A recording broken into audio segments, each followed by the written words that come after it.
Fransa'dan gaçwatalyga berildi.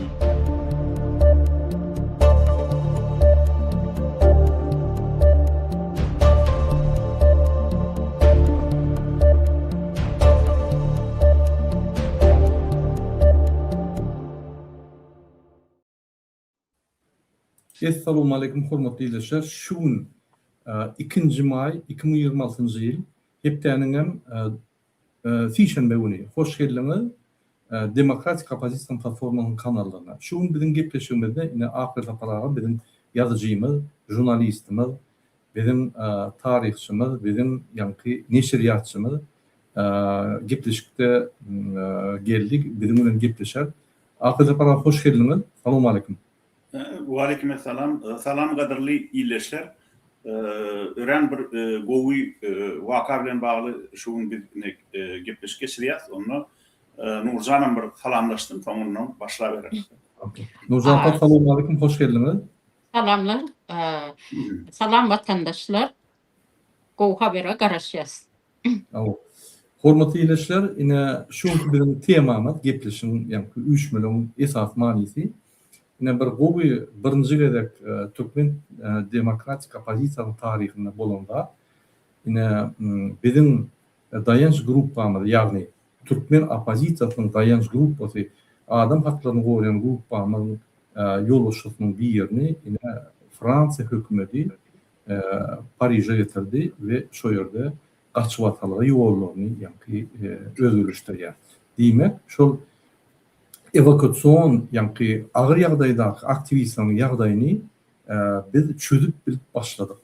O ýagdaýam nesip bolsa diňe Diana we onuň maşgalasyna däl, beýleki aktivistleri de ýanky kömek bolsun diýip biz ine şoň uğruna işleýär we ine birinji netijemizem ine Diana öz maşgalasy bilen ýanky adam haklaryny goýan platforma, dayanç gruppa ol ýangy başlan işleri eýem netijeler başlady we ine biziň mümkinçiligimiz döredip şo ýaly aktivistleri, görüşýän aktivistler, huk döwletden aktivistleri ýagny Ýewropaga getirip orada gaçwatalyga bermeli. Indi men söýdi we gepleşigi dogry ahirde paraga berýän sebäbi her hünärmend öz işini etmeli. Ahirde paraga söz sizden. Köp sag bol Murat. Doğrudan Diana Dadaşova Gıyfıvat'ta Muhammed hoş geldin. Ne Muhammed diýjem geldi. Salam vatandaşlarım. Hemmäňiz gözüňiz aýdyňyz. Göz aýdyň diýämeli, gözüňiz aýdyň diýämeli. Lala senem hoş geldin. Sesin gelen ok. Lala mikrofonuny aç.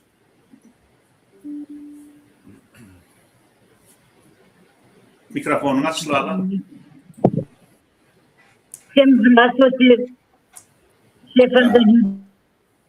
Bolny geldi sesin.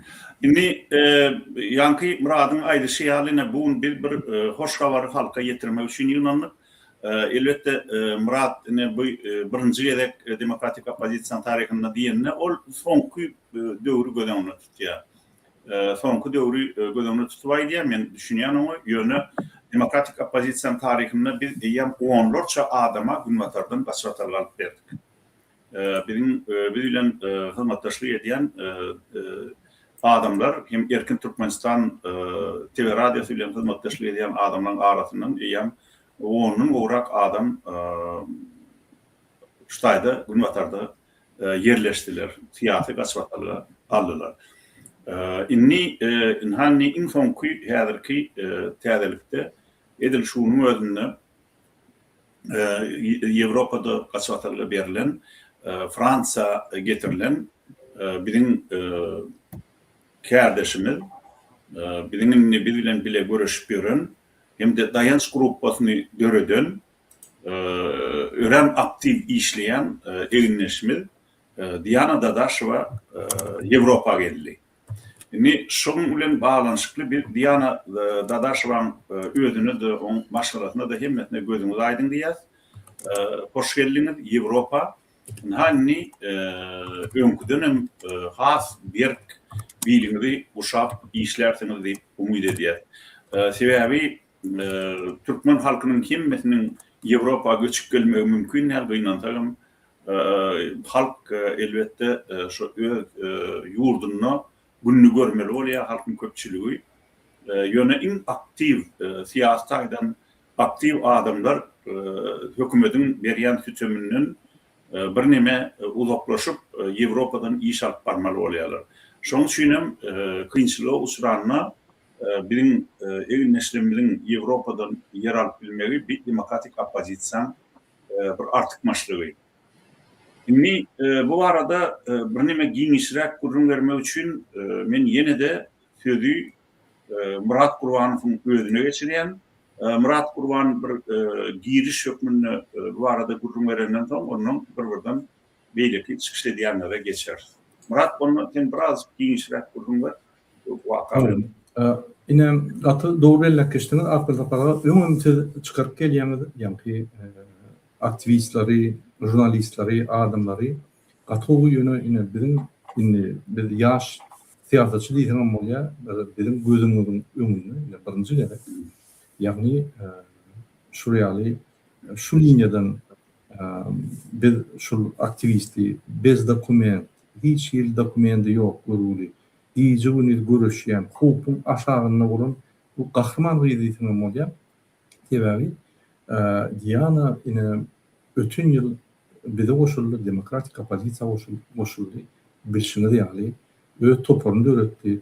Devlet halk hareketi onu kömek etti. Muhammed Böcük köp kömek etti. Ahmet Apara kömek etti. Garaz hemme demokratik opozisiýasynyň vekilleri, tali ve beýlekler hemme kömek etti. Biz ýa-ni Diana kömekler baryn etdik. Diana ören köp işledi. Ýagny bizim watandaşlarymyzyň keýsleri boýunça olaň ýa-ni Türkmenistanyň içinde ve daşyna kanunlaryň bozuluşyny beýan etdi bütün dünýä. Bir topor hatlar ýazyldy, bir topor çykyşlar edildi, bir topor kontaktlar giýdirildi. Türkmenistanyna ençeme ilçhanalar bilen işler öňe goýuldy. Daşyna Ýewropada bir topor gurumlary habardar edildi. Türkmenistanyna ine şu ýagdaýlar bolup geçýär. Ünferin bolsaňyz Ahmet Apara, Muhammed Ağa soňky wagtlar bazajyk rejim gowşandyr. Halk her sözüne halk diýip başlady. Her sözüne halkyň bähri diýip Gurbany Berdimuhammedow bir kezzap. Halkyň pulunu iýip gören, halkyň hakyny iýip gören Türkmenistan döwletini uzurpasiýa eden, ýagny 50'den gowrak dowun arnaşy hökümetde işleýär, öz oğlunu getirip koydu, gyýyny getirip koydu. Hökümeti dol kontrol edip, halkı kontrol etbilmän inni halktan yapışıp başladı. Sebäbi basışlar dowam edýär. Häzir nesip bolsa pasport ýagdaýlaryny biz basışlar edip, Türkmenistanyň kanunyny bozulýanyny suwd edip, ona maýdar ýöne şol daýanç grupaň administrativ hereketleri ve daýanç toporunyň professional şol adam haklaryny gorumakda eden işleri men ine elimi ýürüme goýmaýan bir topor ýa-ni hukuk gorýan gurumlar bar, Türkmen gurumy. Ýarym ýylda şol bozup geçdi. Efektivnessy boýunça, işleri boýunça we görüşi boýunça. Men olary ýa-ni üstüne çyzyk goýup nolýamak, olar öz gederinde iş etdiler ýöne ýyllar boýy eden işlerini ýarym ýylda ine daýanç adam haklaryny gorýan platforma amalaşdy. Elbetde onu ýeközlän bizim kömek etdik ýöne şurýaly bize köprek adam haklaryny gorýan platforma gerek. Men öňüme aýdypdym, Gazakstanyna 10.000 goly adam haklaryny gorýan gurumlar içinde. Özbekistanyna 3.800 goly adam haklaryny gorýan gurumlar bar. Türkmenistanyna barmak basaýmaly. 3-4 sany. Ol ýeterlikde. Egerde biz adalatly jemgyýet kurjak bolsak, egerde biz adalatly döwlet kurjak bolsak, bizde adam haklaryny gorýan gurumlar köp bolmaly.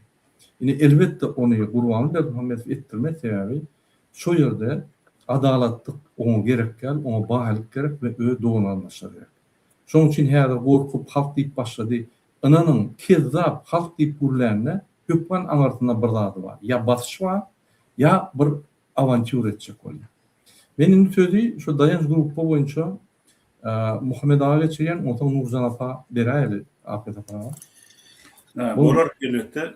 Inni şu dayanış gruppada toporda adam hukuklarını korumak boyunca iş alıp barayan dayanış hukuk koruyucu toporda işleyen adamlardan biri onu Muhammed şeyle mi? Ya da kim şol uğurdan içinden şol kurman içinden kim gurrun verip Lala vurun. Lala sen gurrun veriyorsunuz ya sen bilelikte iş alıp barayanda neyse yıllardan beri Diana bilen. Inni üstayda yankı Murat katı bu zatları belirledi. Diyana'nın iş usulü hakkında hem de şol dayanış grupasının dayancı. Inni biraz şol neme değil ya da kalamburiyalı oluyor. Dayanış grupasının esası dayancı Diana. Diana Dadaşova şu dayanış grupasının onuruvası diyeceğim olacak. Şu toparda şu toparın işinin neticeli olmak için gece ünlü işleye. Son suyunun bir belli bir gol neticelerim kazanıldı.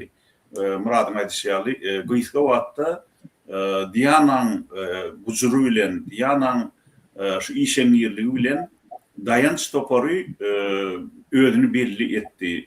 Dine bir Türkmenistan'ın yaşayıcılarına değil, ise hukuk koruyucu kurumların arasında da öz adını tanıdıp yetişti. Şun suyunum onu Lala Diyana'nın iş, Diyana'nın ödüm geldi, Diana hoş geldin. Да, здравствуйте, добрый вечер, всех приветствую. Gözün aydın, Avrupa geldiniz. Ne Türkmençe gözün aydın değil ya da tamam geldiniz. Добро пожаловать в Европу, где можно уже работать еще более продуктивнее, еще смелее, и можно добиться много чего. Yani Türkmençeler aytın, ne siz Avrupa geldiniz, Avrupa'da önküden has neticeli işlep oluyor. Hemen köp adamlara kömek etip oluyor. Men Diyana'nın işine esası bir belirleyecek adım var. Ne için şu dayanış toporu tiz adamların arasında belli oluyor, yağış taraftan. Sebebi Diyana'nın başkanlığına dayanıcın bizim tanıyan herdir ki toporumuz arasında işliyor. Hiç ili belki kâbir kezzaplar yani bir yankı hukuk koruyucu yapırdat deyip adamlar ağırlap, pul alıp olur çürkap yerine Diana il bizim önden gelen bir 30 yıl beri devam edip gelen demokratik opozisyon arasında iş usulünü iş alparıyor. Onu her Diana birini Lala her söz veriyoruz. Goy bir Lala aytsın onun sana söz veriyoruz. Lala onu aydı ver. Да, только я туркменский не поняла, с чего начать, что сказать. Не, ну вы работаете вместе с Дианой, вы хорошо знаете Диану с детства, и поэтому не помешало бы вот вообще рассказать, как такая принципиальная девушка выросла в Туркменистане. Вот вы можете об этом рассказать нашим зрителям. Ну, как я могу сказать, Диана у нас росла умной девочкой, хорошей девочкой, строгой. Она уже с детства была такая вот у нас строгая, дисциплинированная, как объяснить, по правилам, за справедливость всегда у нас была. Ну, у нас всей семье так, но Диана у нас вообще другая была. Вот так я могу сказать. И также она продолжает. Ну, хорошо, хорошо. Onu nimeye geçelim mi? Diyana'nın ödüne söz vermeli biz hükman. Diana senin ilkinci bir Avrupa adamın düştü, ayağın düştü. İlkinci adımları bastın Avrupa'da, Fransa'da, Paris'de. Ödün bir ait kıyıskacık son yine de bir sana söz veririz. Bir kıyıskacık aydıklar öyle duyulan, baştan yaşayan duyulan vardı. Чтобы Диана, чтобы ты поняла, я повторю это по-русски. Пожалуйста, расскажите, или поняли все? Я, конечно, понимаю все, да. Благодарю. Кроме меня никто туркменский, все знают туркменский. Да. Хорошо. Ну, знаете, Расскажите о первых хотела- шагах. Вот какие у вас чувства сейчас? Знаете, я бы хотела на самом деле свое выступление начать с благодарности тем, кто меня поддержал, да, в этом. Вообще, кто был родоначальником этой идеи, кто поддержал, кто помог, кто вот большой вклад внес на самом деле для того, чтобы я была сегодня здесь. Но я решила как бы отступить от своих правил и хотела бы сказать о своих смешанных чувствах, потому что, да, конечно, великолепно, что я сегодня нахожусь в безопасности, великолепно, что я нахожусь в такой прекрасной стране, как Франция, великолепно, что чужие для меня совершенно люди меня приняли великолепно, уважили меня, сделали все для того, чтобы мне было по максимуму комфортно сегодня. Но почему это вызывает у меня смешанные чувства, могут задать граждане Туркменистана? Во-первых, потому что нам приходится быть беженцами, и для меня это беда и трагедия на самом деле. Имея свою родину, мы должны просить убежище. Это стыдно. И стыдно должно быть, естественно, не только клану Бердымухамедовых, но и всем нашим гражданам, потому что у нас есть Родина, мы достойная нация, мы все достойные люди. И только потому, что мы боимся двух людей, да, и их клана, нам приходится становиться беженцами, имея свою Родину. Это во-первых. Во-вторых, когда мы приступали к этому проекту, я очень многих людей хотела подключить сюда, всех, кто находится в опасности на территории Турции, либо стран СНГ. Но, к сожалению, от того, что до определенного момента общество было разобщено, все ставили друг другу подножки, плели интриги. Все это не означает, что те, кто сегодня находится в этом эфире, да, я думаю, что каждый понимает, о ком и о чем идет речь. Вот, и на самом деле от этого мне тоже как бы очень больно и обидно, что вот у меня получилось, а могло бы получиться еще у десятков наших граждан, если бы они не побоялись принять участие в этом проекте. Вот такие вот на сегодняшний момент чувства и радости, и гордости, и благодарности, но, к сожалению, приходится говорить и о таких вещах. И хочется обратиться к гражданам Туркменистана. Никогда не сдавайтесь, никогда не бойтесь. Даже если вам говорят о том, что у вас ничего не получится, вот поверьте, с момента нашего выступления, то есть Лалиного выступления на ОБСЕ по поводу зеленого коридора, то есть, как бы образно говоря, о гуманитарной визе, мы так заявляли, да, мы столько пережили насмешек, издевательств, оскорблений и так далее, да, что вот сегодня, получив вот этот результат, то, что я нахожусь в безопасности, и возвращаясь к тому дню, если бы нас поддержало гражданское общество, то я думаю, что я была бы сегодня не одна здесь, а нас было бы как минимум десяток. Вот. И, естественно, в продолжении темы я бы хотела выразить огромную благодарность, в первую очередь, всей команде ДВТ. А самое главное, это Мурату Кылычевичу Курбанову, потому что без него этой поездки не было бы. И это я сегодня говорю искренне, без всякого подхалимства там и так далее. Это правда. Граждане Туркменистана могут верить этому, могут не верить, но вот этот результат вы сейчас видите. Я сегодня нахожусь в Париже, и это в первую очередь его заслуга. Во вторую очередь это заслуга всей команды ДВТ. Потому что не только Мурат Кылычевич был родоначальником, можно сказать, да, в моей поездке, а вся остальная команда, они поддерживали как бы и морально, и со всех сторон принимали участие, то есть поддержка была максимальной. Также не могу не упомянуть Мухаммеда Деведжи, потому что он тоже на самом деле огромный вклад вложил в эту поездку. Даже, может быть, он сам этого не знает, потому что именно тот стержень, те знания, которые я сегодня имею, это в первую очередь его заслуга. это в первую очередь от него исходило, что он увидел во мне потенциал и начал его во мне развивать, потому что на начальных стадиях, конечно, я допускала тоже множество ошибок, но у меня, по крайней мере, есть смелость и характер заявлять об этом, что каждый человек имеет право на ошибку, но также каждый человек может эту ошибку исправить. Огромная вам благодарность, Мурат Клычевич, Нурджан Сюзель, Мухаммед Девиджи.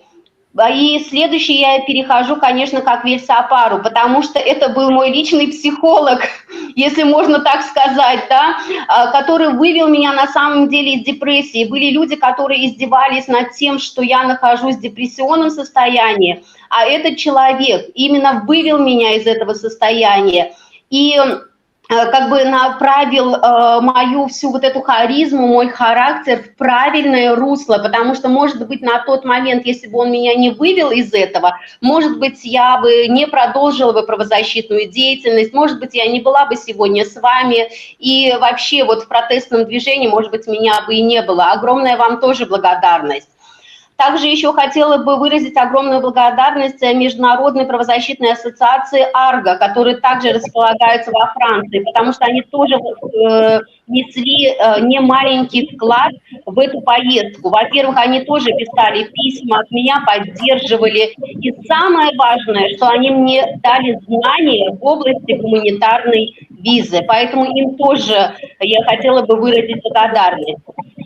И, естественно, в первую очередь я бы хотела выразить, ну, как бы не в первую очередь, а больше всего я бы хотела выразить огромную благодарность Лале Абдурахмановой, потому что вот как бы все внесли, естественно, вклад огромный, но этот человек был со мной день и ночь. Она выдерживала все мои состояния, потому что наша работа, к сожалению, забирает очень много сил, очень много нервов. Иногда ты хочешь сдаться, а благодаря таким, как Лала, ты идешь дальше. Лала, я тебя очень сильно люблю и благодарю за все, что ты для меня сделала. Также я хотела бы выразить благодарность тем людям, имена которых, к сожалению, сегодня я сказать не могу в целях их безопасности. Но я хочу сказать, что я каждому из вас благодарна. И без каждого из вас меня бы сегодня не было. И, может быть, бы меня не было бы на правозащитной платформе. И хотела бы еще раз обратиться к гражданам Туркменистана. Для того, чтобы получить хоть какой-то результат, обязательно нужно действовать и все свои мечты превращать в планы. Благодарю вас всех. Спасибо.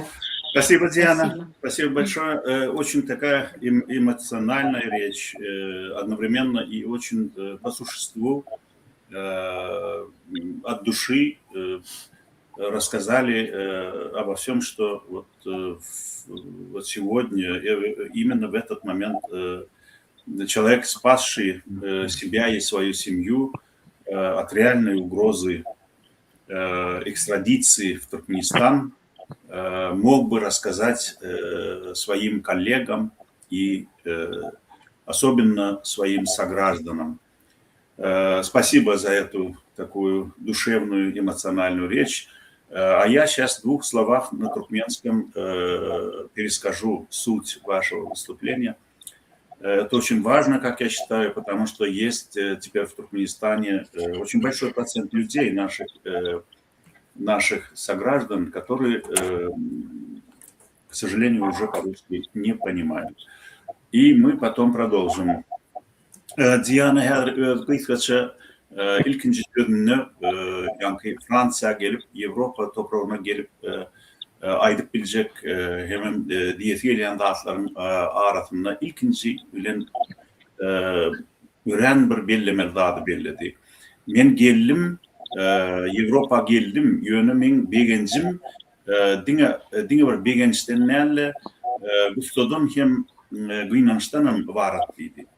Sebebi ne mi? Sebebi biz ne için özümüz bir lokan şeyle bir tarihte belli millet olup dinge adam hukuklarını korumak için ya da olmasa bir alternatif siyasi iş alıp varmak için Avrupa'dan ya başka bir devletlerden kaçvatlarla dilemeli, sormalı rol yapıyor. Biz näme üçin şu zatları öz ýurdumyzda edip bilemdik diýip. Ine Diýananyň bu goýýan sorawy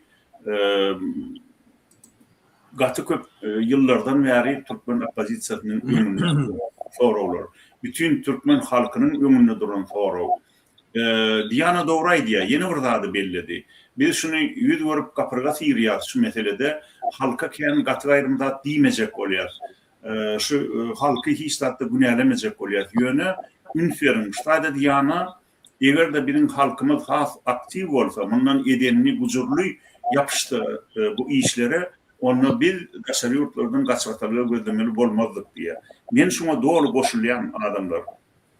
Şu oturan adamlaryň jany iki däl.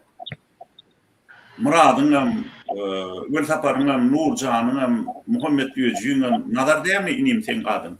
Nazar. Şeýle nazaryňam, Diýanaňam, Lalaňam jany bir ahry. Biziň hemmeniň janymyz bir. Bir üýtüşik döw däl, ýa bolmasa bir ganatly asmana uçup ýyldyzdan uçup ýylymda gelip bilen adam däl. Bizim edil fiziýaly türkmenler. Türkmenistanyna yetişen, Türkmen mektebine, Ulus mektebine, Gara Türkmenistanyň mekteplerine okap, şu taýlarda hem Sowet Soýuzyna bilim alan adamlar.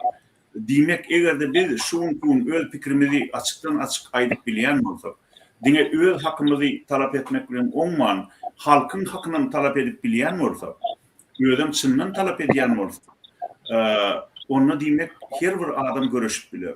Men özümi bir adaty türkmenlik hasap edýän. Bir türkmeniň durup bilen ýerine dursam men bolly, maňa şondan başga zat gerekken. Sebebi türkmen diýilende orta asyrlarda bütün günlerde hormat goýulypdyr. Häzir çennem şu inersiýa boýunça şu hormat goýulyp gelmeýär. Şu hormat türkmeni goýulyp gelmeýär. Ýöne inni şu hormata munasip bolalım. Näçe rejim bir de tütem etse de, ayvat atsa da, gorkutsa da, gorksanam göreşim adamlar. Ine men aýtjak adam. Men size gorkman diýinden gorkman diýip biljekler, belki gorkýan. Ýöne gorksanam gorkun ýöne göreşim. Oğlum gözle. Eydip şu gorkup göreşim. Sebebi bir parasatlı adamın aydan sözü var. Görüşecek adam diye. Görüşün terini gözler. Yani usulünü gözler. Görüşmeyecek adamın bakana gözler diye. Şu ehli ayrılacak zatlar men görüşüp bilen. Bunun için görüşüp bilen ok. Onun için görüşüp bilen ok. Deyip ayrılayan zatların himmeti dine bakanadır. Görüşecek adam İslenlik ýagdaýda 4 daşyň arasynda galsa da mümkinçilik tapar. Yani her kim Türkmenistan'da çiğdin çeti ýaly bir gowy iş edip bilse, halkyň azat bolmagy üçin gürrüňsiz bizim halkymyz, bizim ýurdumyz şu başistik rejimden azat bolar. Bir illüziýadan, yani bir howaýy, hyýaly islegden el çekmeli wagt ahir sonu in sonku nokodyna geldi. Onu ön Avdy Kuliýew aýdyp gidipdi bir näçe gerek. Türkmeni azat etjek güýç adamlar keseden gelmez. Türkmeni halat etjek Türkmeniň özüdür diýip. Avdy Kuliýewiň jaý jennetde bolsun, in sonku demine çeldi Türkmen halky üçin işläp gitdi. Ön azgyrlyk halk hereketine de Nurberdi Nurmemmedow, Mommok ağa, onun Amanmurat Garayev, Mered ağa, Ýowşan ağa, beýleki birin hudojniklarymyz, Bappa Göklüň, Akmurat Şir elbetde adyrlygyny çilen däl, agaz däl ýöne olam ilk başda öz etmeli işini gyrjdanlyk borcuny etdi. İlkinji ädimlerde olam bardy. Emma ömrü gıyska bolly, ahirin emma şonda da olam şu görüşe ilkinji gedek 1988-nji ýylda öz goşundyny goşup geçdi. Yani ýagşy adamlar eýdiýär öz goşundyny goşýar. Şu halkyň azat bolmagy üçin. Ýagşylaryň tarapynda bolun. Egerde ýagşylaryň tarapynda bolsaňyz, huzurly bolsaňyz, diýana ýaly işeňir bolsaňyz, sizem in hoplu bolanma ahir sonu Ýewropada yer alyp bilersiňiz. Sebebi öz halkyna wepaly bolanyn üçin, öz halkynyň azatlygy üçin göreşden hatda keseki ýat halklaram kömek edýär, gadryny bilýär. Şoň üçin inni biz şu meselede ýene de dowam etmek üçin Muhammed Ýöjäfe göreliň. Muhammed ona inni söz Tawol men birinciden Nurjan'a beretim gelýär. Nurjan ören şu şeylemi? Jurni tawa yatmany ta şu çykýança ýerlerlik ket. Nurjan hani demäýär. Bolýa onu Nurjan Muhammed öz geregini sana berýär, arkaýyn aýdyber. Bolýa. Söz bereniňiz üçin köp sag bolun. Men birinçiden Dianany hemen maşgalasyny butlamak isleýän böyle uly işler edip yani gayrat görkezip başkalara da göreldi bolup yurt dışına çıktı.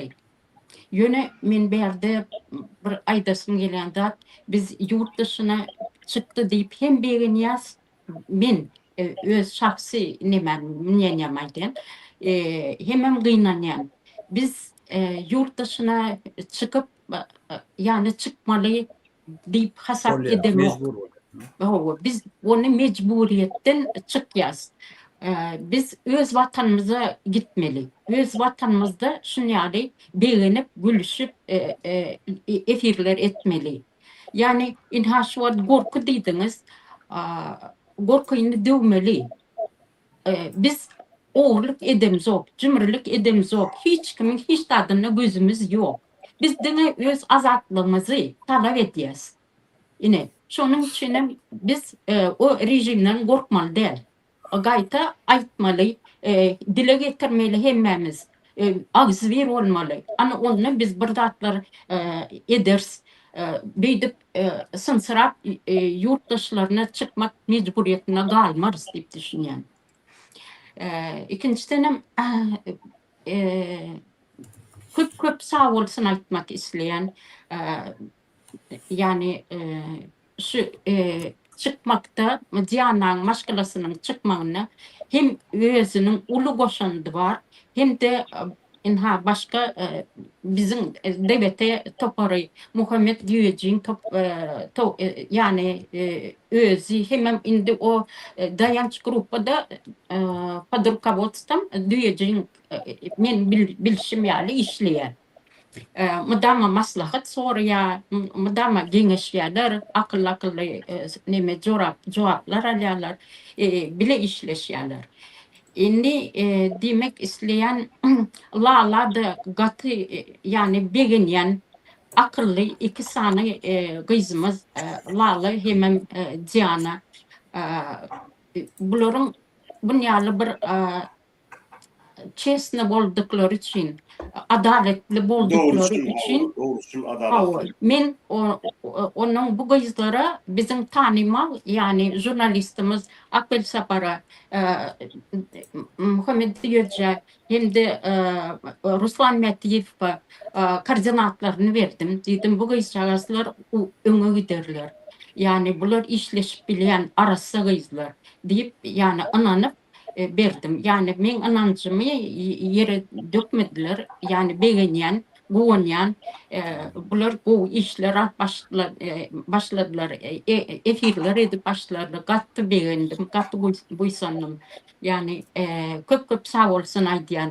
Olaň bunýaly bir terbiýe alıp enatasından şeýle halky şu öňe sürmekleri yani ýene de bir gezek köp sağ olsun aýtmak isleýän olara.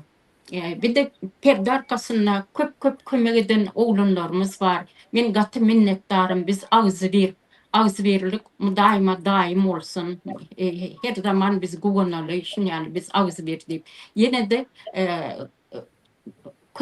köpçülük olup biz öz nememizi köpeldelim. Yani 10-15 Murat Kılıç için değişiyor barmak sayır yani o derecede kalmalı, köpelelim. Yani inni gatı umudım var, Diana yurt dışına çıktı, gatı neme işenir gıyızımız, kabiliyetli gıyızımız, bu işi alıp barar deyip umut ediyen. Böyle benim var açıklarım. Yine de köp sağ olun hemmenize. Nurcan köp sağ ol. Aydan sözlerin için. İnni hazır Muhammed'e söz geçirer. Yani onun ömürtü sen yankı aydan dağıtılanda bir mühim söz var. Şu tayda Diyana'nın işengerliğini belledim. Diyana katı işengerliği. Men özüm güvenyan. Eğer Diyana yalı işlep bilseydi, şu bizim her bir yankı evinleşimiz ya tanışlarımız ya da olmasa iyileşmemiz bir canımız tenimizden kömür edecek. Niye için etmesin adam kömür öyle iyileşine eğer de görüştü. Ama misal için aydalı kıynansa şu ayda bir daha değil bellemeli oluyor da biz onanıp kâvir adamlara kömür ettik. Ama şolon kâviri Avrupa gelip halas olup son gittiler. Doğru. Şiran'ın Murat'ın aydı şiyalı burçuk yağlı yeresin gittiler. Olur yağlarım var. Benim önemliden niyaketlik bilen peydalanan adamlarım var. Yönü ay olurum İruviç belki ömürlerinin ahırına çenini düşünürler. Yani halkın hemen halk için görüşüp gören adamın önemli yere salmağın govgat değerlerini bilirler. Ya da olmasa misal için men opozisyoner ya men hukuk koruyucu deyip gelip halkara kurumları ağırlap Avrupa'nın demokratik sistematının hıyanatçılıklı peydalanan adamlarım var. Olurum özünüz boğulayanız, olur elbette kezzapçılıklarını devam ediyorlar günvatara gelip yönü bu durmuş adamlar. Edil Türkmenistan'ın öz içinde adamların dürlü bolşiyalı yadınızdan çıkarman günvatara gelen adamların dürlü. Türkmenistan'da bu adamların vardır, Erved adamların vardır, oğru cümrülerin vardır, kezzapların vardır, yalancıların vardır. Hepsinden var. Edil şonyalı opozisiya diyemeyim bir düşünce var da bilimde kesegini almak değil ya da bir ağacın yaşını, hilini, nimetini bilecek olsam, sağlığını bilecek olsam son kesegi almaya. Şonyalı opozisiya demek halkın kesegi, halkın yüzünü örtüleyen adamlar. Bizim hem aramızda opozisiyada yalancılarım yeterli, kezzaplarım var, övüncümlerim var, YouTube'a çıkıp giyce ünlü samrava turan adamlarım var. Ne emecek? Yani şu opozisyon çıkıp kaydan yurdu, iyiliği, halkı, milleti ne hil olsa onun opozisyon şonu görev oluyor. Şonun için eğer de halkın arasından o adamlar köprek gelip koşulsa bizim aramızda onu opozisyon gününün berker, güçlenir, hafım edilen işim neticeli olur. Şonun için doğrudan köprek görüşüm adamlar bir 5-10 adamın işi değil, hatta bir 40-50 adamın işi değil. Eğer de 40-50 ya 150 adamın işi olan olsa da onu bir vaat adı verdik halat edecekti Türkmenistan'ı, Türkmen halkını. Yönü bolmadı. Niye için? Sebebi rejim devletin Türkmen toprağının resurslarını, baylıklarını kullanıyor bizim karşımda. Demek halk neden karşı koyup bilir şu an? Halk öyle güç gayratını, kuvvetini koyup bilir. Dine sonuna bir İruviç yeniş kazanır. İnne şol yeniş kazanmalı. Gün katı koluyla da adamlar. Şonun için ticenin. Ona Muhammed Sessen'den. Katı doğru bir dakika. Hemmenizin gözüne de aydın. Diyana Türkmenlerde değil ya. Təde vurdum, seni kabul ettim. Gözüne aydın, seni kutlayan. Tamamen bardınız, eğer olmaşorsan adam o yurtta köp zadi öğrenip, eğer hem siz yanağadım, şu yurtun tecrübesini Türkmenistan'ı östürmek için, Türkmenistanlara fikir vermek için, olur kollamak için tenni mümkünçilik öğren önküden köpelli. Şu kovda. Hormatlı vatandaşlar, şunların neyme vazip yerleri var. Birinci de biz görüşecek. Təde bir toporlu töredi, bir topor adam öne çıktı. Yurdun içindeki problemleri aydıp başladılar. Hükümetinin özünü korumak için hatta şunu kritika vaat etken daşar yurtta da bolsa şolun kesini yatırmak için mekanizm var. Biz vatandaşlar aydı bile şu dörödülen mekanizm orsuyordun kömök bilen. Döröden mekanizmin dövüp inni özümüz täze öňe çıkalım. Yuvurdun söyýänle, yuvurdun ütköççük bolýan adamlar özleri yol açıp özlerini gorap bildi. Biz şonu oňordy. Bizim gözümüzün önüne biz köpeliye. Biz eýen devletler bilen aragatnaşymyzy giňeldip başladygyny hemme kişi duydurup görkezip otýar. Şu ýeniş. Şol için bütün Türkmenistanlılara şu bizim yenişimizin mesali. Biz bunu bir yıl bundan önce başladık. Neticelerini hem görüp otuyoruz. Önkü dörödülen mekanizmler Berdi Muhammed'e şu mümkünçülüğü beriyadi. Şu tadı bir sesin çıkarsa şoları yatırmağa. Dünyanın şondan haberi bolmar yana etmeyene mekanizm bağlı. İndi şu dövüllü doğru. Hem beni diyadınızda dırsanız biz hareket edemizde diyemedik zatları yok. Siz adamlar kıracak kolyanı, tasolsan öyle verecek kolyanı, hakkın soramağı, yok otak barmak bolana, kanun ruhsat verenak, razreşeyin yanı yok. Sizi kararlı öldürürle diktiyordu. Hani şunun hemmesine şunun biz her şarkımızı vatandaşlar gözünüz önüne görüyen derseniz biz görüşüp yenk geçtik. Şunun size hüdürleyecek dağdımız. Biz şunu onuruyor. Şunu onurmak için ne mi? Dünya mekanizmı mı var? Yok de, var. Yönetkin şunu. Büyütüp içine girmekle. Şunu şu kahramanlığı onurdular. Şunu bir komandayı dörödenini şunu edebiliyor. Şunun bir de sizin önünüzde görkezi otur. Demek Adam Hukukları Deklarasyası'nın başlığı, Human Rights'ın başlığı ABS'nin yıllarına kıyırı var ya. Biz de her kim şu diktatörlere karşı görüştü, diktatörlerin önüne şoları yeke koymurt diye. O Çin'i bilen ait ya şunu. Yöne şunu gepinne oturtmaklığı şu komanda göre. Önküle etmeye şunu. Ay elinden istak gelen aktı, ay istak etmiyor, yok onu yanakta. Elinden geliyor yönü bir ettirtmeli şunu. Şuna komanda göre. Önküle kaytım şuna hava bolmaya deyip sizi sesinizi yatırt diye. Bilen mi ne rekomendasyon veriyen aktivist sesinizi çıkarmam diye kaytım. Gözü öne getirin. Siz diye görüşmem diye. Hava görüşmeyecek olacak onun bir problemi yok. Sen görüşten şu zatla yüze çıkıyor da. Diktatör sen turmaya başlayacak oluyor da. Sen ölür ya. Daşarı yurtta vuruya, yençiye, sen daşına kıymet kurunlar yaratıyor. Eğer sesini çıkarmadan vize de ver ya, o övsen şunu. Kanada'da oturup, ay Berdi Muhammed şeyle, eyle beyle ditmen gününe gidiver gelipler, etyenem var şunu. Haçanım, cinayetkarlığın cinayetin açık başlandı, şunu kurdum başlıyor. Şunu şoları korumaklığı bu iş görev. Şu bu işi biz dörettik vatanı. Şu bilen dedin hem beni kutluyor. Eğer bu adam şu bilen kuturuna. Şunu Berdi Muhammed gözü bilen, teni bilen aşkaladın içinde duydu. Onu hem beni bileyen. Gönü giyece yatı bilen Berdi Muhammed'in kellesini vurup etçik bolyan da adını ettirtmedi.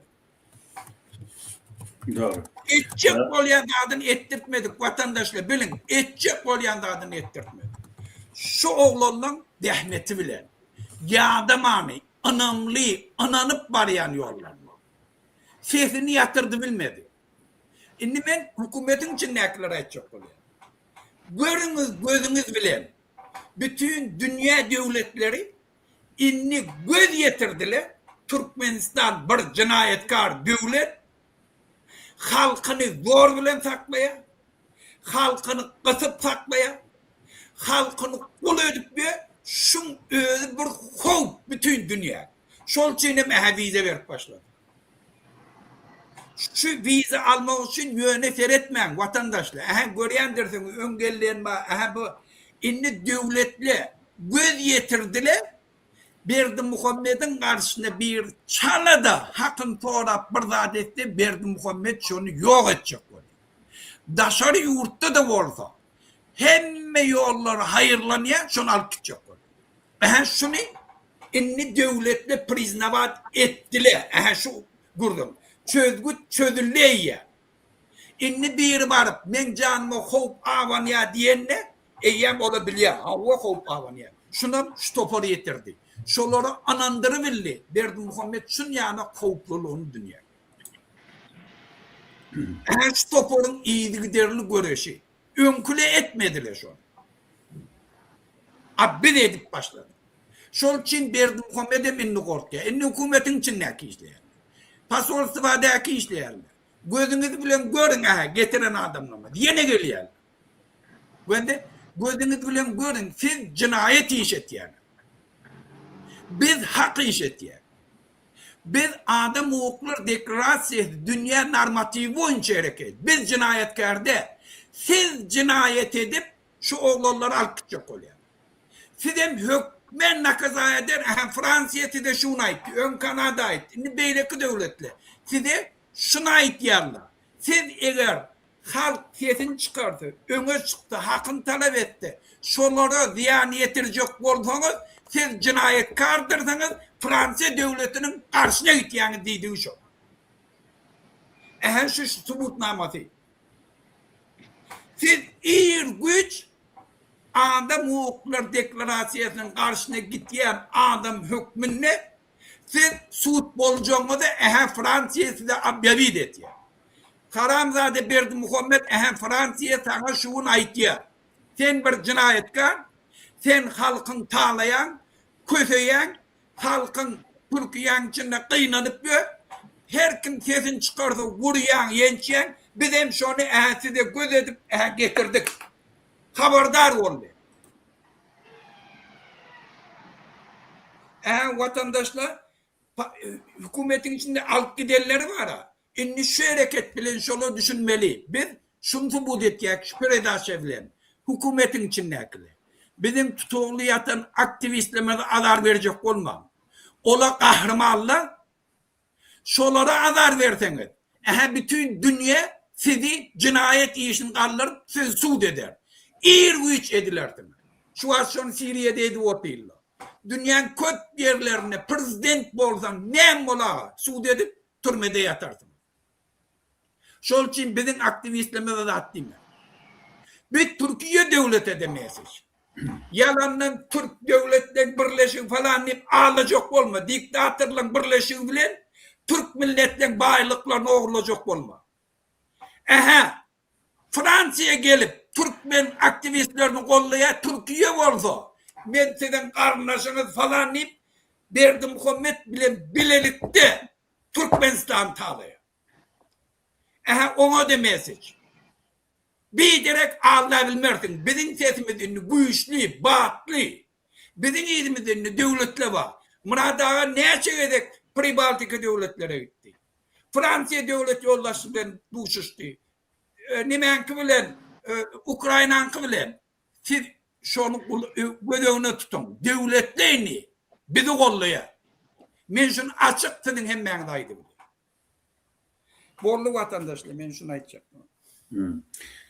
Köp savol Muhammed zanıp tüysürükten aydiyan öz kän yıllardan beri şu ehli vakaların içinde şonu söyleyeyim elbette adam zanıp manam durup bilen o. İnni ştada men yine de bir zady bellemek için Türkmen protest hareketinin içinde men opozisiya deyip nimetmeyin belli bir akıma koşmayın olur yönü protest hareketi var. Orhas giyinrek oluyor da onun için ne opozisyonu inşaat barayan toparlarım var. Onun birinki aldığını erkin Türkmenistan TV radyosu yalı jurnalistik iş alıp barayan adam hukuklarını koruyan bölümlerim var, toparlarım var. Ya da olmasa erkin yekevara görüşücülerim var. Şeyle görüşücülüğün arasında ne Rus diline iş alıp barayan bir iyileşlemeden var. Yine Diana bilen bağlanışıklı men Boris Şıkmuradov'un oğlu Bayram Şıkmuradov'un alıp barayan şoň işini dowam edýän bir topar var. Günnowar saýty olaryň işini şöhürlendirýän. Günnowar saýtyny siz köpüňiz bilýänsiňiz. Günnowar saýty Diana bilen ören gowy interwiu geçirdi. Şo Bayram Şıkmuradov öz kakasy Boris Şıkmuradov'un başlan ýagşy işini dowam edýär. Ol eserdenlik bilen şeýle göz astyna saklaýar, seredýär, öwrenýär. Şu türkmen protest hareketinin içinde kimler doğru yoldan barýar.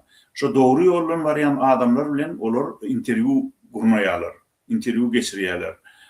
Şol sayt Günnowar saýty ýa-ni ýakynna bir näçe ay boldyny, belki bir 3-4 ay bolandyr şeýlem Diana. Diana bilen ören gowy interwiu geçirdi. Bilen şo arada YouTube'da gepleşik etmekçidik. Şonu yazdık, yazılıdır, teksti. Şonun ne sağlık bolsa, Diana'nın erkin yurda geldi. Bir yakın wagtlarda şonu hökman yetirers Diana şeýlemi. Ol neme interwiu arada interwiu diyen at bilenem çıkarmakçı bolduk biz onu. Garaz gepin tümmek eriştayda bellemeli zat Rus dilli bizim iyileşlemimiz var Türkmenistanlılar. Olaryň demokratik oppozisiýany gollaýarlar. Gelecekde ahir netijede kimin ýeňiş kazanjakdygyny, kimin il halk üçin, ýurt üçin yürekden hakyky göreş alyp barýanlygyny olar görýärler.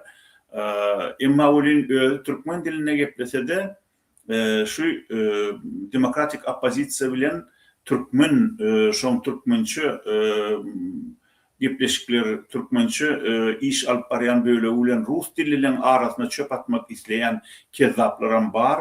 Olar her hili iş edip, her hili bolusuz zatlary, tökmetleri ara atyp türkmenleri, türkmen dillileri rus dilli illeşlemide yamanlaýarlar, rus dilli illeşlemidi bize yamanlaýarlar. Garaz şey dip bular ara çöp atjak bolýarlar. Ýöne bir gelecekde olan bu hereketlerinden paş ederiz.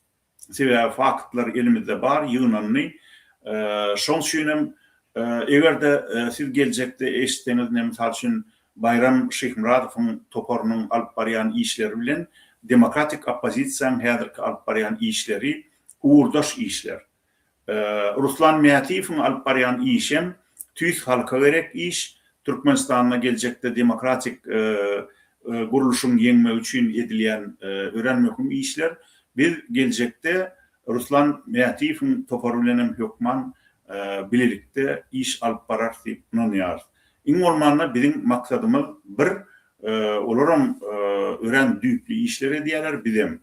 Şoň üçin şu rus dilli iýleşlemimiz bilen biziň aramyzda bir haýsydyr bir gorp ýa bolmasa bir uçuk badyr öýtmän biziň edýän işimiz uğurdaş. Inni şu meselede yine de bir rus dilli iýleşimiz nazar sen türkmençe gurlaýa bilýänmi?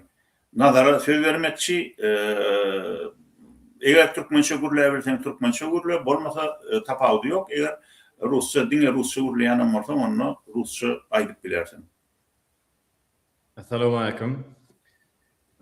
Türkmençe gurlaýa bilýän, rusça gurlaýa bilýän. Ýöne Ýa onu gurlaýa bilýän.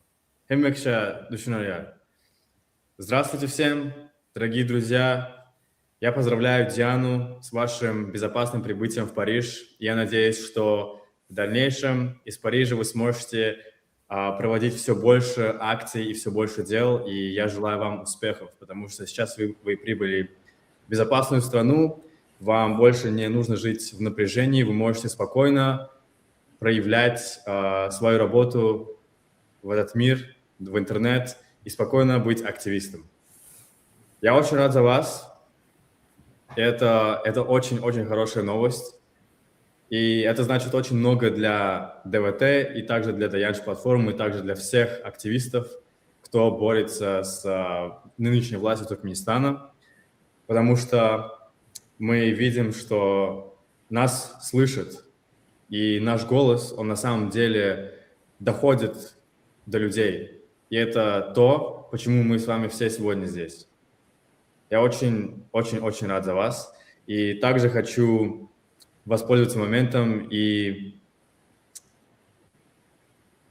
призвать людей не молчать об Алишере и Абдулле, потому что скоро будет уже год с их исчезновения, и мы до сих пор ничего не знаем, у нас нет никаких официальных сведений, также государство Туркменистана не предоставило никакой официальной информации, и государство Турции тоже не предоставило никакой официальной информации. По неофициальным данным у нас есть информация, что они были экстрадированы в Туркменистан.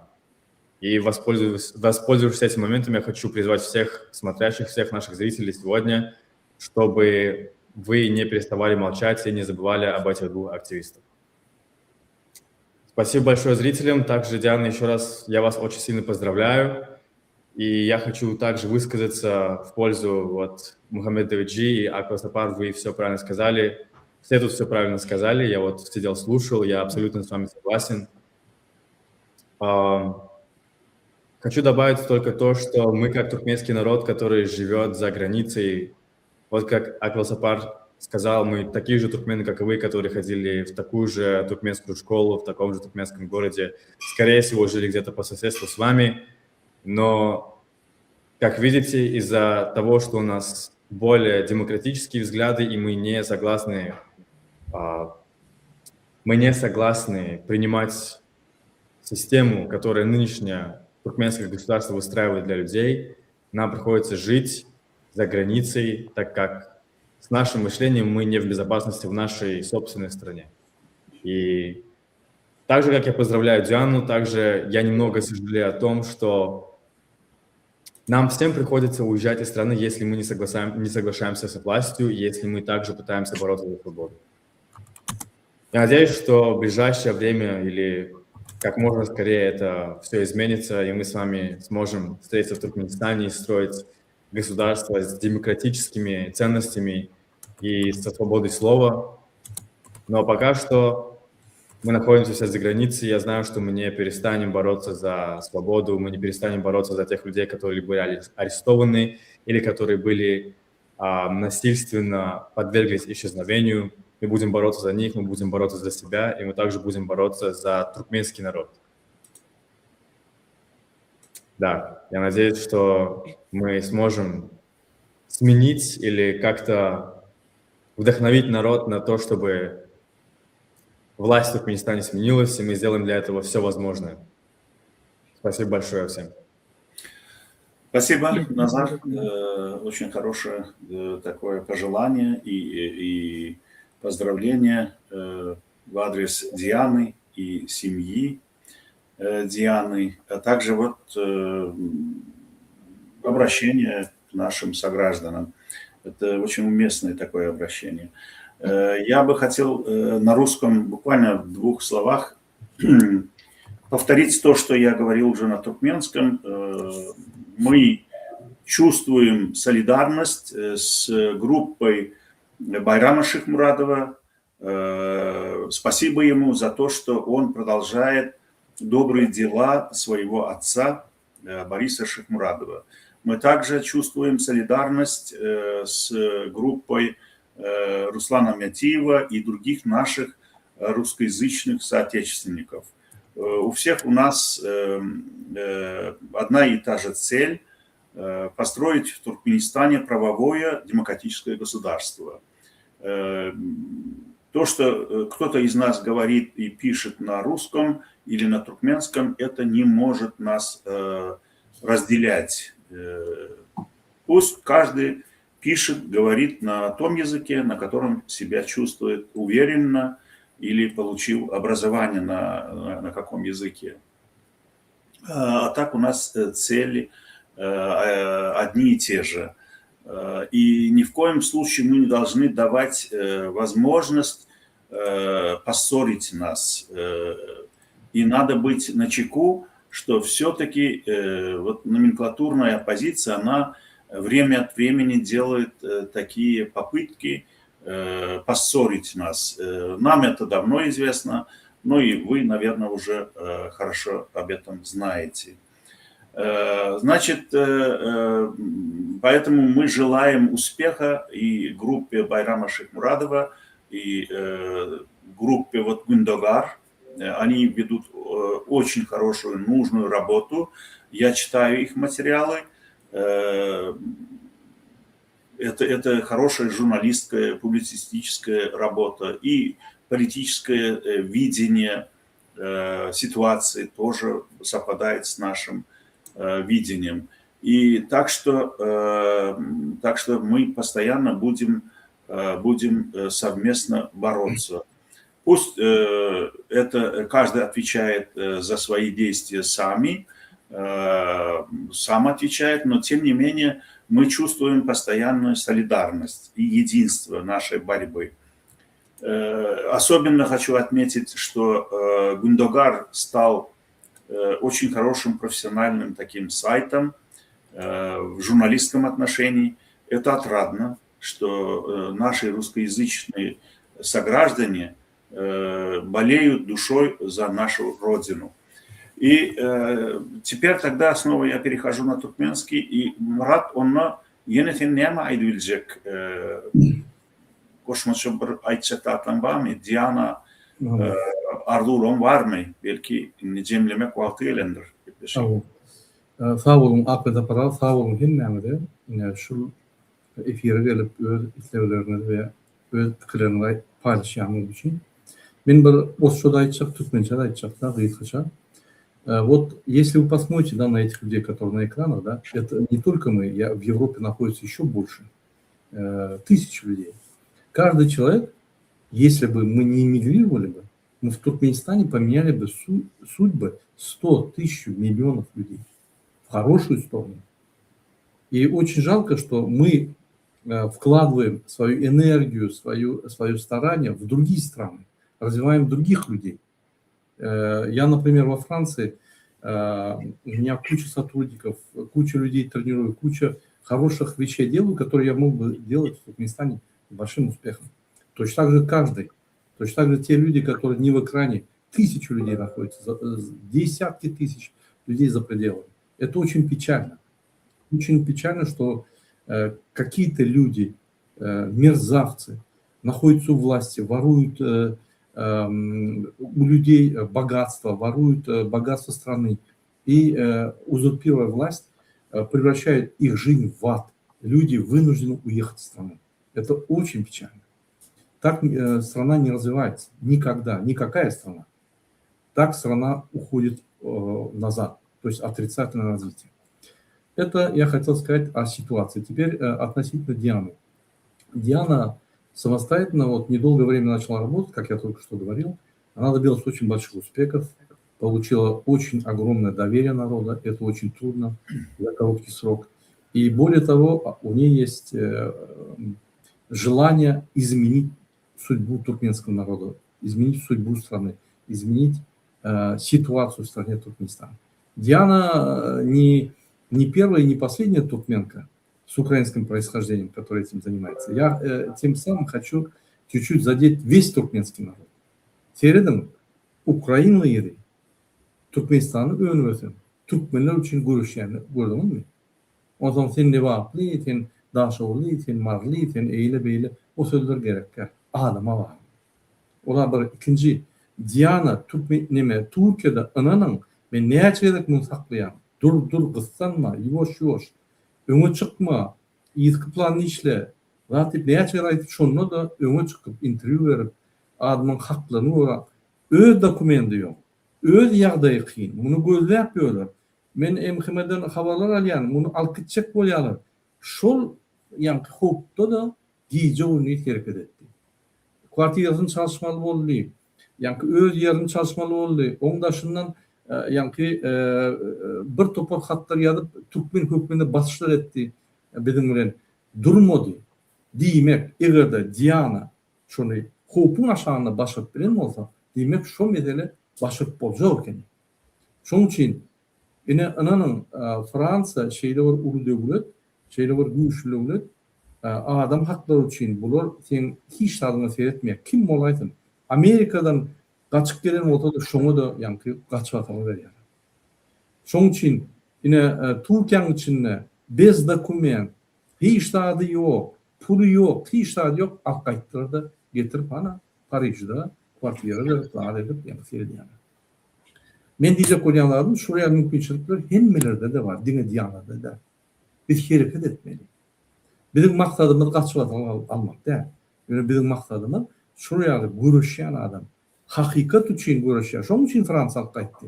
Eğer de Kurbanlıyalı kezzapçılık ediyen olsa Fransa hiç vakit yüzünü seyretmeydi. Yine hakikate görüşen. Adamın haklarını oraya yine haklar yani Avrupa'da haklara üns veriliyor. Şuraya adamlara üns veriliyor. Şundan alkayttılar. Hiç il dokumenti yok. Hem de prasroçunu. Kimligem yok, hiç adam yok. Ana alkayttılar. Demek, şunu Türkmenistan'ın türmesinin içinden de malkadiyan kurumu var. Amnesty International. Yönütü sistema kurulu. Adam, hakları için görüşen adam kıyınçlığı düşünme, yani kurumalar var. Yönütü kurumalar. Dine işlem öğrenmeli, dine işlemeli sorarlar. Ne olur bizim işmi. Diana birinci değil, yani bizim kömürü çıkaran adamlar, son kan değil, kömürler yönü görüşmeli. Hiç vakt ılalışmalılar bir adaletlikler. Hiç vakt hakların bolulsa gözünü yummalılar. Eğer yani seni öldürecek olar, büyüküp çıkıp arkadağı şöhret, arkadağımızda şöhret deyip korkmalılar. Bir gedek yaşayar. Kim ol arkada? Türkmenin çopanışı da yok. Kezzap. Uturan. Şunun için adamlar men haşe diyen yine kahramandı. Değil. Nemen udarın aşağından görüşüp çıkayttı. Demek şu mümkünçülük hemmelerde de var. Ay men karnaşlanma, men öňe çık bilemok, men ikinci planı işlemeli, men näder hiç tadı bilemok, ağırma, eýrekima, beýrekima. Ana hemen diýanyň çara yok mu? Hemmesi bizde dokument maşgaly bolup. Aktiviteler deport etmeyen diýanyň birinji hakky dämeli. Hökümet ýa-ki öňünden aýtdam, häzir sen hakky diýerdi. Edilmedi.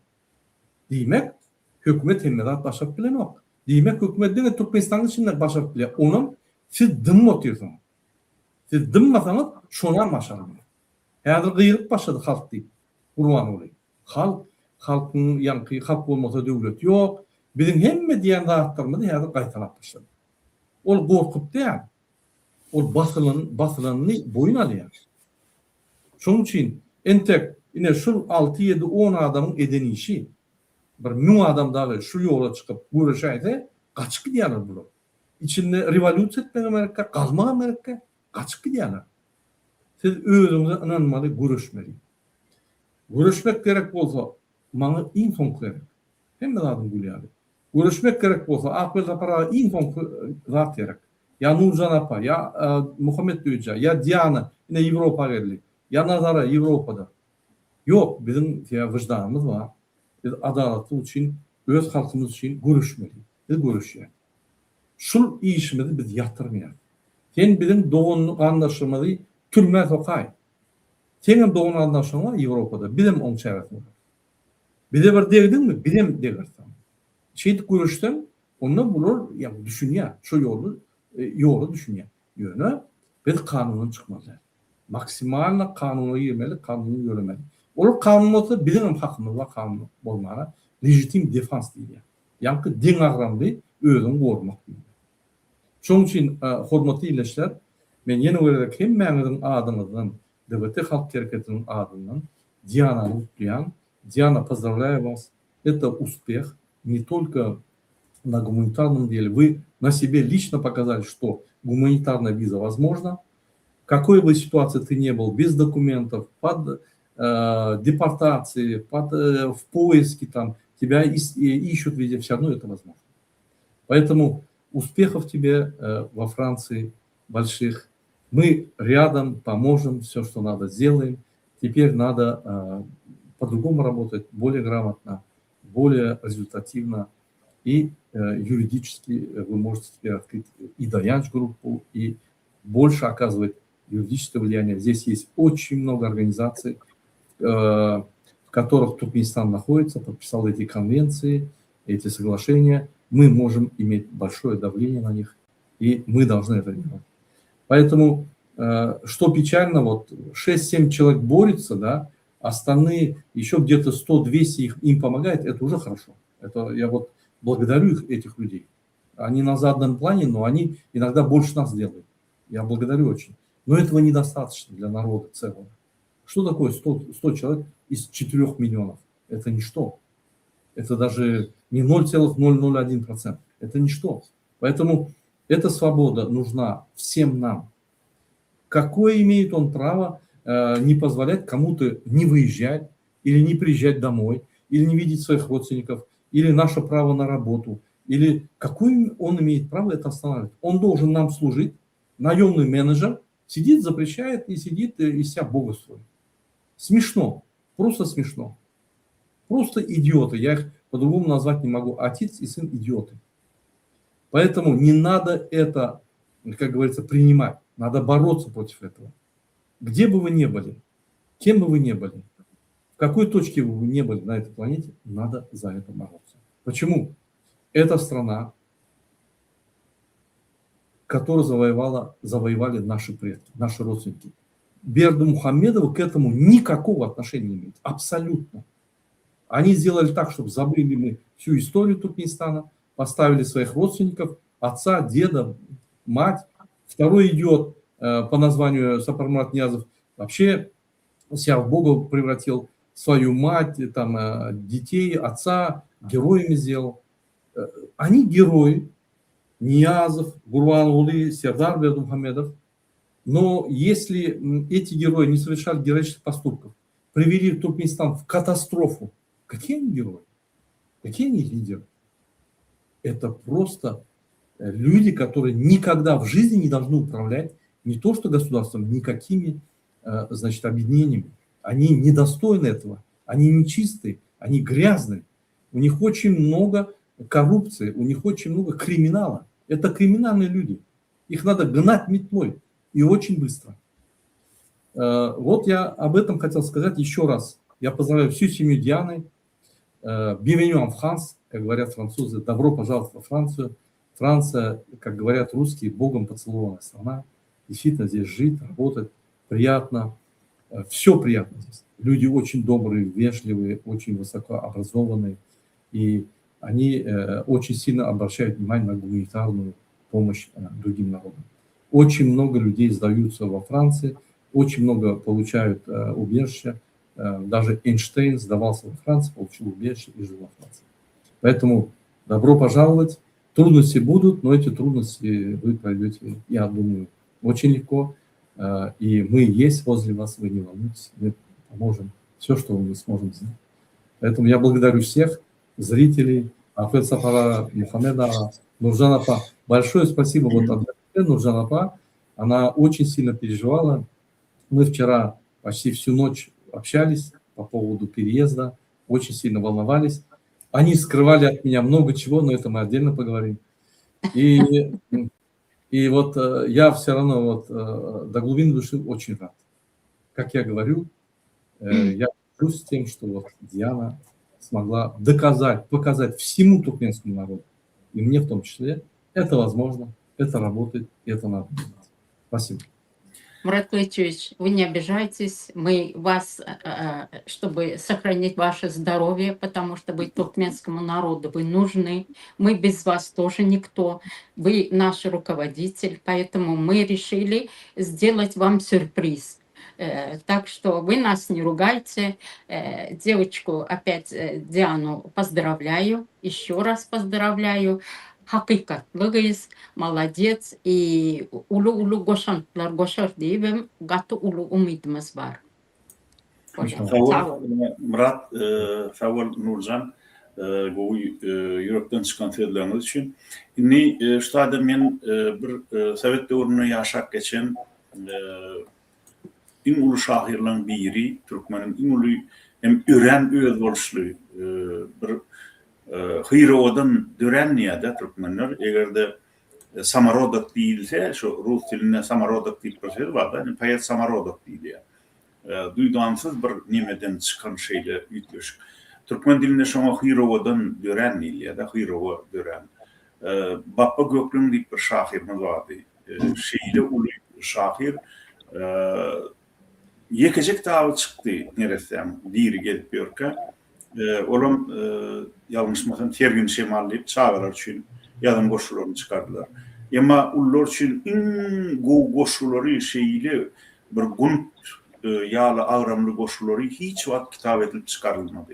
Men şonu oğlanlardan alıverinin oğlanlarından yürüyüp haiş edip Aşgabat'tan iyi verdim. Moskva'da gelip görkem tek Şvetsiya'da gelmekem şon koşullarını aldım. Bir suratçığını aldım. Bir yekece suratı vardı şu atlar. Ya da şu bütün internete yayladı. Bir pasport için alınan surat ya küçücük surattı. Şondan men şon bakma neresem kitabını çıkardım Daşavyurt'ta.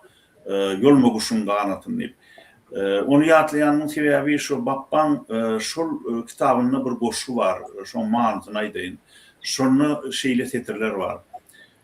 Başına yorgun bürünüp yatan, üstüne yorgun bürünüp yatan adamın ayarlığı erkekliği bilinmez diye. Haçan şu yorgun serpilse şunu bilip olur diye. Erkek mi ayar yorgunun aşağına yatan. Şey deyişi hali şu görüşücülüğüm, hakiki görüşücülerle yalan görüşücüler haçan şu azatlığa çıkanına Avrupa gelinlerine belli oluyor. Yalan görüşücülere kurçuk yali yeresink gidiyorlar, yok olup gidiyorlar, adını itiyorduk, gün olup gidiyenlerim var. Başka tanılmaz yalı adalıp. Yoksa da yok olup gidiyorlar. Tamam, niyakeslik bilen Türkmenistan bilen arada gidilen katnak başlayalar. Yalanlığı belli oluyor, olan görüşünün diyen sözlerinin. Ama men Diana hakiki görüşücülüğüne inanyan, inni Diana bilin kuşap, önküdünüm haf bir Türkmenistan'ın adat bolmak için görüşecektiğine men katı inanyan.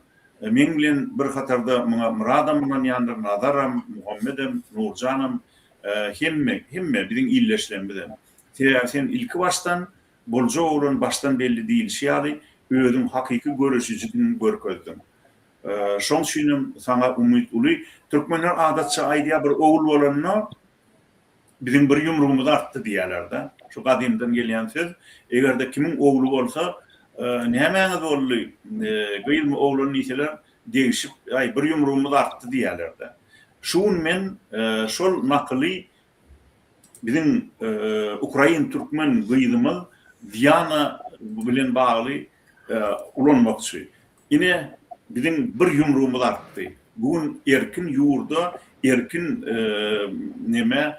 materyale çıktı. Inni bizim gücümüz, bizim görüşümüz önküden hak berker, gücer deyip men umid ediyen. Diana Erkin Türkmenistan TV Radyosu'nun kollektivinin adından men seni kim maşalarımızı tüy yürekten kutlayan teyade yurt düşümlü olsun, canınız sağ olsun. Hemen gelin görüş devam edelim. Bizim görüşümüz dine yenisi bilen tamamlanmalı. Ol hem de belli. Gelecekte, ödem yakın gelecekte Türkmenistan'la ingovu özgürlükler bolor deyip bir falan yarısı. Şunun için şu görüşümüzü devam ediyor. İlleşler sizem kaptalların kino veren yani tomoşası olup oturmağında şu görüşe koşulun. Şu görüşe koşulsanız yine sizem in bolmadım diyenine üstünüzde hop avanınla Diyana'nın kıyalı hem Diyana'nın maşalasının kıyalı ya şu görüşçüyen adamların kıyalı Avrupa sizin arkanızda durur. Hemen siz adat yurda gelip görüşü devam ettirip bilirsiniz. Onun hemen şunun bilen gepleşimizi tamamlayalım. Eğer makul bilseniz. Hava Diana sen aytacakların var mı? Да.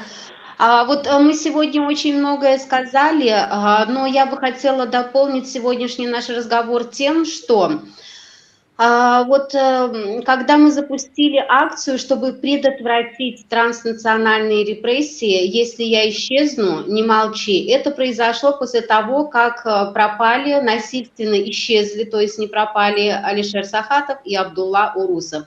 Эту акцию поддержало всего 3 человека. И очень жаль, потому что тогда я обратилась ко всем активистам, мы собрали собрание, даже я их не знаю ни в лицо, ни имена там и так далее, да, и попросила присоединиться к акции, чтобы именно предотвратить дальнейшие транснациональные репрессии. Естественно, все отказались, осталось там считанных 3 человека. И очень жаль, потому что на самом деле на собеседовании это сыграло огромную роль. Именно вот по поводу этой акции было больше всего вопросов. Почему запустили эту акцию? Что стало причиной запуска этой акции? То есть, соответственно, когда люди говорят, что «Ой, что там значат ваши акции» и так далее, нет, они играют огромнейшую роль, потому что это предупреждает будущие преступления. То есть мы своими акциями заявляем о том, что это преступление может произойти с любым гражданским активистом. Это первое. Второе, то, что я сегодня нахожусь в безопасности, это также предупреждение вот будущих транснациональных репрессий, да, что каждый из нас может стать жертвой. Мы сегодня напомнили об этом всему миру, что Бердымухамедовы могут забрать сегодня меня, завтра тебя, послезавтра твою маму, брата, сестру и так далее, неважно. То есть каждый выезд активиста – это предупреждение очередного транснационального преступления. И призываю всех граждан Туркменистана участвовать в акциях, не молчать, потому что каждый думает, что его это не коснется только потому, что он не активист. Нет, к сожалению, на практике мы видим, неважно, активисты или обычный гражданин Туркменистана, все равно в твою дверь приходит беда. И это показывает множество случаев, таких как, например, не дают жилье там инвалидам, ребятам с детских домов там, и так далее. То есть причин очень много на самом деле правонарушений. Поэтому призываю вас, присоединяйтесь к акциям, не бойтесь, это ваше законное право. Даже если мы где-то ошибаемся, это ничего страшного, потому что мы не являемся гарантами Конституции. Когда гаранты Конституции совершают такие ужасные преступления, как транснациональные, тогда что можно говорить о простых, необразованных, не имеющих опыта граждан? Призываем вас, присоединяйтесь, потому что платформа, именно наша платформа создана для граждан, гражданами для граждан. Мы не политики, мы не работали ни в системе, ни с системой и так далее. Мы просто хотим, чтобы у нас выросло гражданское общество, были свои политические взгляды. Для нас не имеет значения, если вы жертва, нас не волнует, с кем вы общаетесь, с кем вы дружите, на каком языке вы говорите, в какой области вы живете. Для нас самое важное – это найти любой способ, чтобы вам помочь. Также приглашаю вас присоединиться к проекту вот, гуманитарного коридора, то, что мы прошли сейчас, да. То есть это не означает, что если вы сейчас все вместе наплывом побежите в консульство Франции, и вам быстренько Франция поможет. Это абсолютно так не работает. Это системная работа. На самом деле мне предложила вот, переезд, я обратилась во многие посольства, консульства, то есть дипломатические представительства, на мой запрос откликнулось 2 посольства. Просто Франция сработала очень быстро, четко, и благодаря, опять-таки, подчеркиваю работу Мурата Клычевича Курбанова, это все произошло как бы мгновенно. И поэтому не думайте, что если вы все вместе сейчас побежите в консульство Франции, это все решится. Нет, это решается только системным подходом, правильным, юридически оформленными документами и так далее. То есть в совокупности это все играет. Именно присоединяйтесь к проекту гуманитарного коридора. Всех еще раз благодарю. Я очень люблю свою родину, люблю своих граждан, и мы обязательно победим. И выпустят всех наших политических заключенных, и все наши граждане будут свободными. Я в это верю. Потому что, когда ты во что-то веришь, и когда ты что-то любишь, это обязательно происходит. Да, спасибо. Спасибо. И я хотел бы сказать еще, что это трансграничные преступления диктаторских режимов и трансграничные преследования борцов за свободу и за свободу выражения. У нас в Швеции это так называется, трансграничные. То есть, когда эти режимы, вот как поступают туркменские, узбекские, там, и другие, допустим, в Турции ведут свою непотребную работу. Из-под тишка там договариваются с правоохранительными органами или продажными какими-то взяточными ответственными какими-то чиновниками и крадут борцов за свободу, как это сделали с Джумасапаром Дядыбаевым. Узбекский режим выкрал его с помощью вот именно тех, которые вот за какие-то большие взятки из-под тишка там за спиной своего даже, может быть, правительства выполняют заказы этих режимов. Вот такие трансграничные преступления таких режимов сейчас разоблачаются повсеместно. Я вот буквально на днях выступил на эту тему в шведском городе Мальме, и это касалось как раз преступления Эритрии. Эритрийский режим посадил Давида Исаак, нашего коллегу, и, к сожалению, уже 25 лет этого человека не могут вызволить из застенок этого режима. Вот такие преступления называются трансграничными. Но тогда, значит, если все уже высказались, мы на этом можем закончить наш сегодняшний фактически, я бы сказал, торжественная передача, торжественная наша встреча, но все равно мы не смогли избежать затрагивать проблемы. Но это, наверное, естественно в нашей жизни. Onun hem adamlar şununla bir bugünkü gepleşimizi geçirip utoryarız. Inni dinge hoşlaşaymak kalli. Elbette bugünkü bizim gepleşimiz başta aydışımız yani davaralı gepleşik. Davaralı. Diana hem onun maşgalatının Fransa'dan gaçvatalı almağılen hem şomulen bağlı bizim kutluğumuz üçün başlanan gepleşik. Yani elbette bizim halkımız ağır yağdayda bolon üçün bizim iyilimiz ağır yağdayda oturan için hatta davaralı gepleşikte de problemlerin goğullarını duyman alıyor. Şonun için bizi başartanız güneylemen, dine davar etmek bile bizim işimiz çözülen yok. Her adımda bir öğül halkımızın yağdayı var da aytmalı oluyor.